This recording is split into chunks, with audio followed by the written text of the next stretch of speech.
Les États-Unis viennent de dévoiler un avion hypersonique qui serait plus rapide que l'emblématique SR-71. Selon les rumeurs, il atteindrait des vitesses supérieures à Mach 5.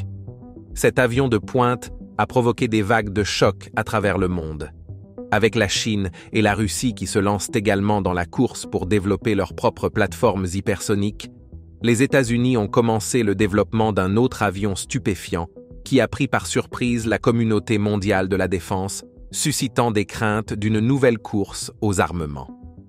Le SR-91. Aurora est-il vraiment le jet le plus rapide du monde? Sur quel autre avion intéressant les États-Unis travaillent-ils? Rejoignez-nous pour découvrir les capacités du nouveau SR-91, l'avion le plus rapide jamais vu. Les États-Unis sont réputés pour posséder plus d'avions furtifs que tout autre pays, tant en nombre qu'en type. Ils utilisent actuellement 3 modèles d'avions furtifs connus et en développent au moins 3 autres. Pour chaque avion furtif, comme le F-22 Raptor, le F-35 Joint Strike Fighter ou le B-2 Spirit, il existe d'autres appareils qui n'ont jamais été utilisés activement. Certains ont été annulés, tandis que d'autres ont été créés pour tester de nouvelles technologies ou systèmes et non pour le combat. En raison de la nature secrète de la technologie furtive, les nouveaux avions furtifs sont généralement développés dans le plus grand secret. Par exemple, le F-117 Nighthawk a été en service pendant des années avant que le gouvernement américain n'admette son existence. De nombreux prototypes, démonstrateurs de technologie et même des avions destinés au service mais annulés par la suite restent secrets longtemps après leur retraite. Le Pentagone finance souvent le développement classifié de technologies avancées, communément appelées « programmes noirs ». Aujourd'hui, les projets les plus secrets sont appelés « programmes d'accès spécial » (SAP), où l'information est hautement restreinte. Au sein des SAP, il existe un niveau encore plus secret connu sous le nom de SAP non reconnu, où les détails sont tellement confidentiels qu'ils ne sont partagés que verbalement et au plus haut niveau gouvernemental. Malgré le mystère entourant ces avions top secrets, aujourd'hui, nous allons explorer l'un des jets les plus rapides jamais développés. Et non, ce n'est pas le SR-71. Le SR-91, également connu sous le nom d'Aurora, est le nom populaire d'un avion de reconnaissance américain hypothétique. On pense que le SR-91 Aurora est capable de voler à des vitesses hypersoniques supérieures à Mach 5. La légende de l'Aurora a commencé lorsque des rapports ont révélé que Aurora avait été mentionné accidentellement dans le budget américain, alloué à la production d'avions noirs. Aviation Week a suggéré qu'Aurora faisait référence à un groupe d'avions avancés plutôt qu'à un seul. Ben Rich, l'ancien responsable des Skunk Works de Lockheed, a ensuite mentionné qu'Aurora était en réalité le nom de code de la compétition pour un bombardier furtif, ce qui a conduit au B-2 Spirit. Au fil du temps, les experts ont estimé que les États-Unis pourraient développer un avion Mach 5 pour remplacer le SR-71 Blackbird. Certains ont affirmé avoir découvert des fonds non comptabilisés dans le budget de la défense, probablement affectés à des projets secrets. Des rapports ont également fait état de sightings d'avions non identifiés en Californie et au Royaume-Uni, avec des traînées de condensation étranges, des bruits soniques et d'autres phénomènes. Ces observations étaient souvent liées à l'avion Aurora supposé, malgré l'absence de preuves concrètes. Un ingénieur nommé Chris Gibson a rapporté avoir vu un avion en forme de triangle en train de se ravitailler depuis un Boeing KC-135 Stratotanker, accompagné de chasseurs bombardiers F-111, alors qu'il travaillait en mer du Nord. Il a observé l'avion et a ensuite esquissé ce qu'il avait vu. Lorsque l'observation a été rendue publique, les responsables britanniques ont nié avoir connaissance d'un tel programme noir, bien qu'ils aient admis qu'ils ne seraient pas surpris s'il existait. Le capitaine de groupe Tom Hills de la RAF a également rapporté avoir vu un avion mystérieux au-dessus de sa maison, près de la base américaine de Mildenhall. Le bruit des moteurs était différent de tout ce qu'il avait entendu auparavant, et lorsqu'il a fait des enquêtes, on lui a dit d'arrêter immédiatement. LS pensait qu'il s'agissait d'un nouvel avion furtif appelé Aurora. À peu près à la même époque, Il y a eu un incident à Boscombe Down impliquant un atterrissage d'urgence d'un avion américain inconnu, rapidement couvert et retiré dans le plus grand secret. Un crash à RAF Boscombe Down a ensuite été lié à des missions noires. Le site était fortement surveillé et la base a été fermée à tous les vols. Certains ont suggéré que l'accident impliquait un leurre de missiles tractés plutôt qu'un avion secret. De plus, dans le sud de la Californie, une série de bruits soniques inhabituels a été détectée par des capteurs de suivi des tremblements de terre. Ces bruits ne correspondaient pas à ceux de la navette spatiale ou d'autres avions connus, ce qui a conduit certains experts à penser qu'ils provenaient d'un avion à haute altitude et grande vitesse. Cependant, rien de spécifique n'a lié ces événements à un avion particulier, bien qu'ils aient alimenté la légende de l'Aurora. Maintenant, une question très importante. L'Aurora a-t-il succédé au SR-71 en tant qu'avion le plus rapide du monde? Eh bien, explorons les détails du Blackbird. Le Lockheed SR-71 Blackbird était un avion de reconnaissance à grande vitesse et à grande altitude, conçu par la division Skunk Works de la Lockheed Corporation dans les années 60. Il a été conçu pour la vitesse et la furtivité, capable de voler à plus de Mach 3, soit 3 fois la vitesse du son, et à des altitudes de 85 000 pieds, en faisant l'un des avions les plus rapides et les plus avancés jamais créés. Le design élégant et noir du SR-71 lui a valu le surnom de Blackbird, et il était également connu sous le nom de Abu dans certains cercles. Le Blackbird a évolué à partir de l'avion de reconnaissance A-12 précédent, avec Clarence Kelly Johnson, un brillant ingénieur aéronautique, jouant un rôle clé dans son design innovant. Contrairement à son prédécesseur, le SR-71 était plus long, plus lourd et comportait un cockpit à 2 places. Il était également équipé d'équipements avancés pour collecter des renseignements, y compris des capteurs, des radars et des caméras haute résolution. Sa mission principale était de collecter des renseignements à des vitesses et des altitudes qui rendaient presque impossible pour les forces ennemies de l'intercepter. Le SR-71 a été conçu pour voler à des vitesses avec un équipage de 2 personnes assises l'une derrière l'autre. Le pilote dans le cockpit avant pilotait l'avion, tandis que l'officier de reconnaissance à l'arrière opérait les systèmes de surveillance et naviguait pendant la mission. Cet avion était l'une des premières tentatives de conception furtive, créée pour avoir une petite signature radar. L'avion était peint en bleu très foncé, presque noir, afin de gérer sa chaleur interne et de se fondre dans le ciel nocturne, ce qui lui a valu le surnom de Blackbird. Bien que le SR-71 dispose de contre-mesures radar, sa meilleure défense était sa vitesse incroyable et son altitude, qui le rendèrent presque impossible à attraper. Avec sa faible visibilité radar, les missiles ennemis avaient très peu de temps pour détecter, suivre et toucher l'avion. Au moment où un missile était lancé, le SR-71 était souvent déjà hors de portée. Même si un missile parvenait à se rapprocher, le SR-71 pouvait simplement accélérer et le missile finirait par manquer de puissance en essayant de rattraper l'avion. L'avion pouvait également changer de vitesse, d'altitude et de direction, ce qui rendait difficile pour les radars ennemis de le verrouiller. Le SR-71 volait plus vite que le meilleur intercepteur de l'Union soviétique à l'époque, le MiG-25, qui ne pouvait pas atteindre l'altitude du SR-71. Pendant toute sa période de service, aucun SR-71 n'a été abattu. Le SR-71 était propulsé par 2 moteurs puissants appelés Pratt & Whitney J58. Ces moteurs ont été conçus pour être très efficaces à haute vitesse, en particulier autour de Mach 3,2, qui était la vitesse de croisière habituelle du Blackbird. Au décollage, le poste-combusteur fournissait 26% de la poussée. À mesure que la vitesse augmentait, le poste-combusteur prenait le relais, fournissant toute la poussée à Mach 3. La vitesse maximale du SR-71 était limitée par la température de l'air entrant dans le moteur, le compresseur du moteur n'étant certifié que pour des températures allant jusqu'à 800 degrés Fahrenheit.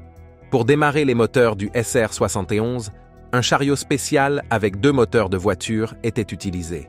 Ce chariot était placé sous le moteur et relié à un arbre de transmission qui faisait tourner le moteur à 3200 tours par minute, moment où le turboréacteur pouvait démarrer seul.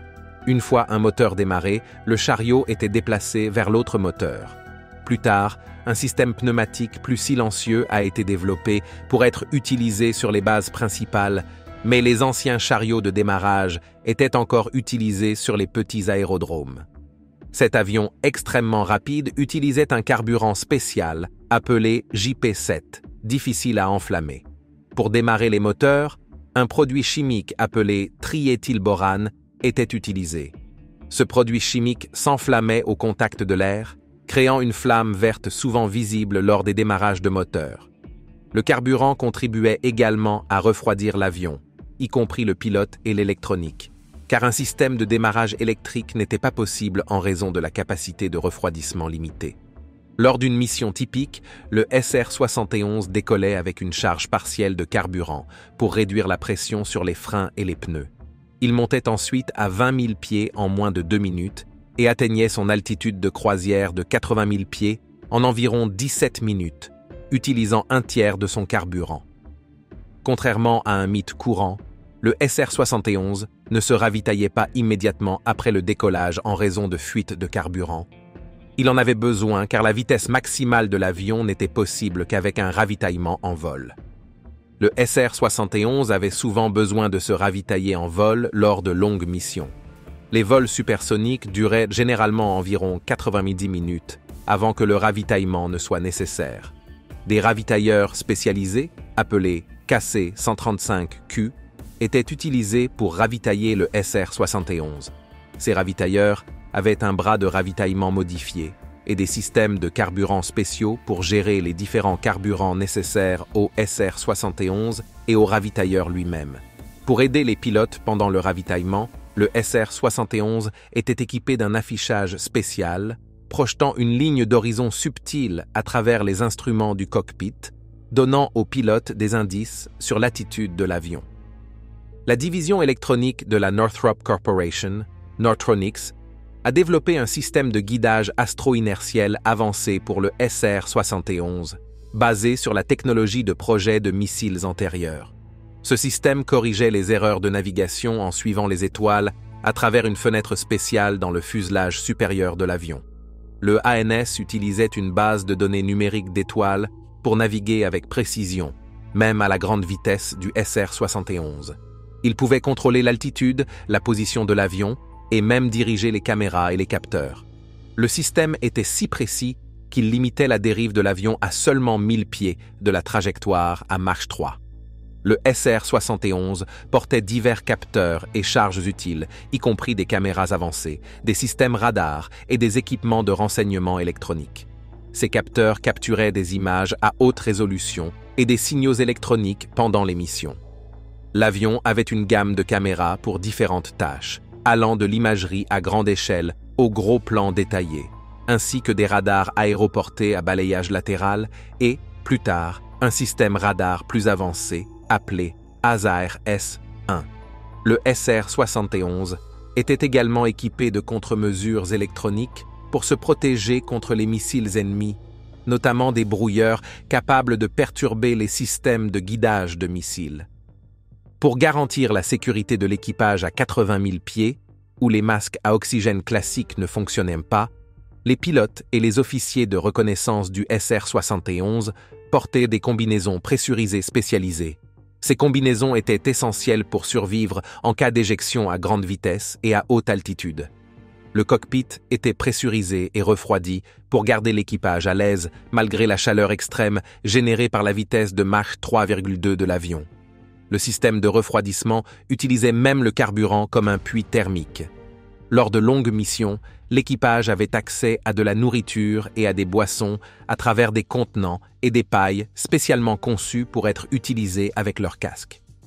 Cela leur permettait de rester nourris et hydratés pendant des heures de vol.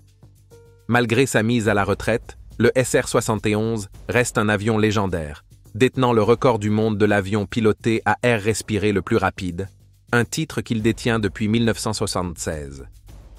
Son héritage continue avec le développement d'un nouveau UAV, le SR-72, qui devrait prendre son envol d'ici 2025.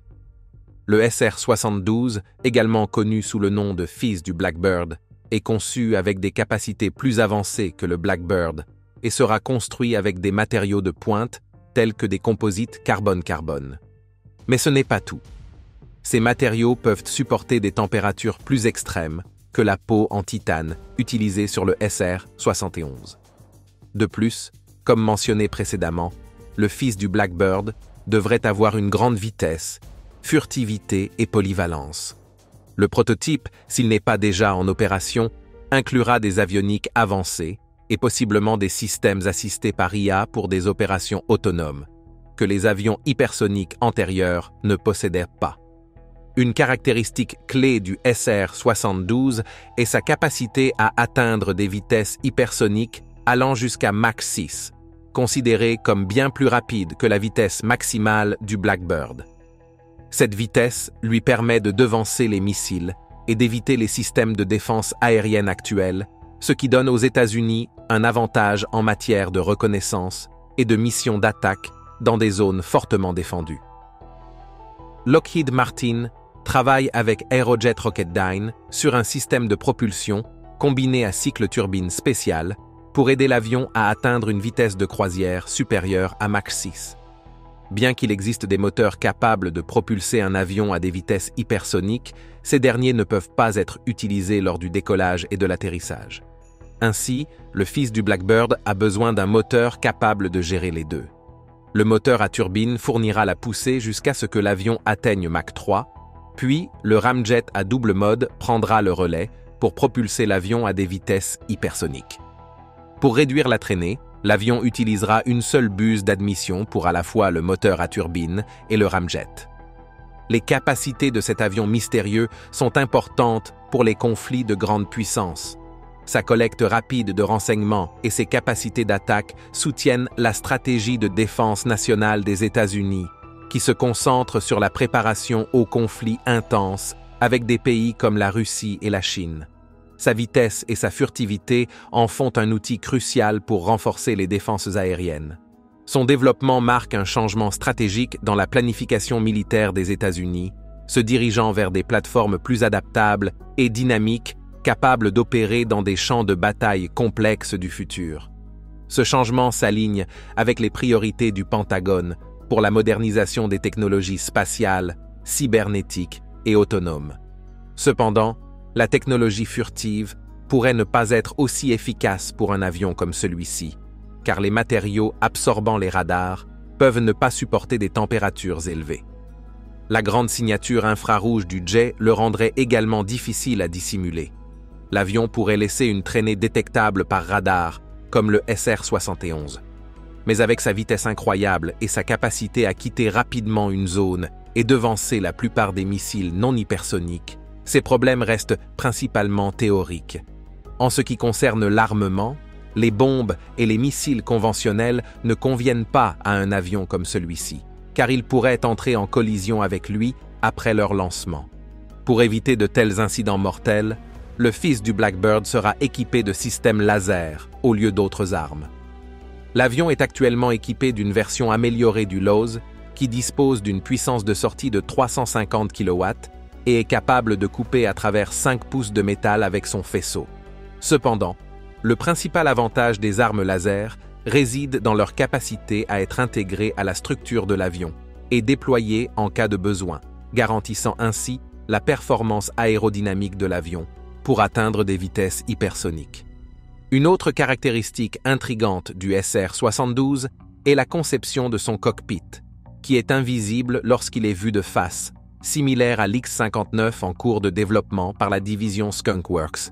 De plus, l'illustration du fils du Blackbird sur le site web de Lockheed Martin a révélé un port sur la partie supérieure du fuselage, utilisé typiquement pour les systèmes de navigation astronomique. Cet élément de conception est affectueusement surnommé R2-D2, en référence au célèbre droïde de l'univers Star Wars.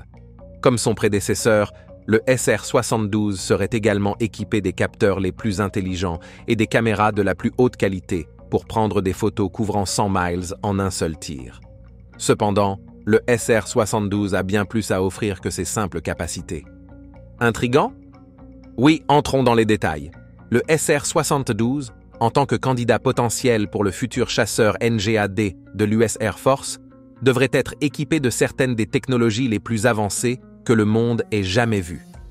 Selon le rapport d'acquisition biennale de l'Air Force couvrant les exercices fiscaux 2019 et 2020, le chasseur NGAD maximiserait ses caractéristiques furtives en adoptant une forme triangulaire générale, en intégrant sa charge utile à l'intérieur et en n'ayant pas de section arrière distincte, également appelée stabilisateurs verticaux.